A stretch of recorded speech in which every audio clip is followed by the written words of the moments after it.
Good morning friends.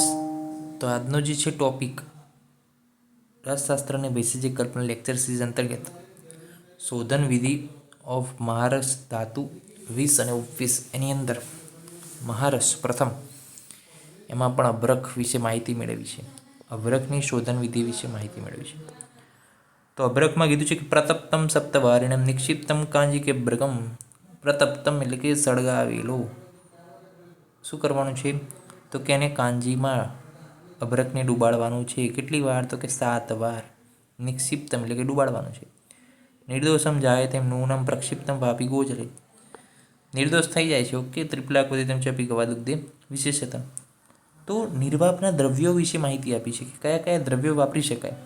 તો કે પહેલાં કાંજી વાપરવાનું, પછી ગોજલ, પછી ત્રિપલા, પછી ગોદુ. તો આ બધા દ્રવ્યો વાપરી શકાય છે. કેટલી વાર ડૂબાડવાનું છે? 7 વાર. અને કઈ મેથડ છે? નિર્વાપ મેથડ. તો આ રીતના જે છે ચાર્ટ બનાવી દેવો. અભ્રકનું શોધન પૂછાય તો ખાલી તમે આટલું લખો, શ્લોક ના લખો, ખાલી આટલું લખો. અહીંયા 7x નહીં લખવાનું, પણ 7 ટાઈમ લખવાનું. 7 ટાઈમ ડીપ. ઓકે. અને તમે આટલું જો લખો છો તો 2માંથી 2 માર્ક્સ જે છે પ્રાપ્ત કરી શકો છો. જો 2 માર્ક્સનો ક્વેશ્ચન હોય તો કે ડિફાઇન ધ શોધન ઓફ અભ્રક. તો નિર્વાપ મેથડ હતી અને એની અંદર કયા દ્રવ્યો વપરાયા હતા? તો કે કાંજી છે, ગોજલ છે, ત્રિફલા છે અને ગોદુગ્ધ છે. કેટલી વાર નિર્વાપ કરી? તો કે 7 વાર. બસ સિમ્પલ મેથડ છે. ત્યારબાદ બીજી વસ્તુ જોઈએ સુવર્ણ માક્ષિકની. તો એરંડ તેલ લુંગાંબુ સિદ્ધમ શુદ્ધ્યથી માક્ષિકમ. એટલે કે માક્ષિકને શુદ્ધ કરવા માટે એની અંદર કયા કયા દ્રવ્યનો ઉપયોગ કરવાનો? એરંડ તેલ છે, લુંગાંબુથી એને સિદ્ધ કરવું પડે, કદલીકંદથી એને સિદ્ધ કરવું પડે. અને સિદ્ધ કરવા માટેની મેથડ કઈ છે? ભર્જન છે.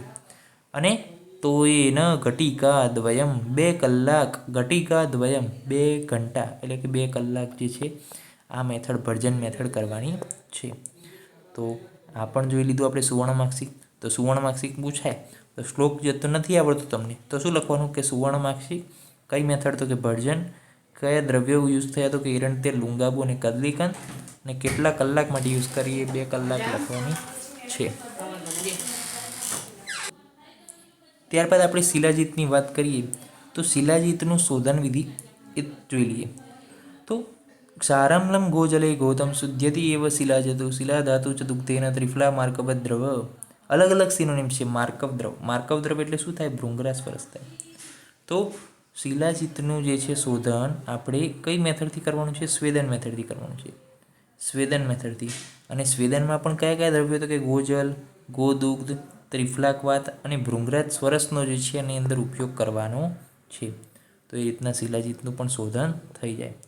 તો આપણે શું છે શોધનમાં 3 જે છે એની વસ્તુની અંદર એટલી વસ્તુ યાદ રાખવાની કે અભ્રકની નિર્વાપ મેથડ, સુવર્ણ માક્ષિકની ભર્જન મેથડ, શિલાજીતની સ્વેદન મેથડ.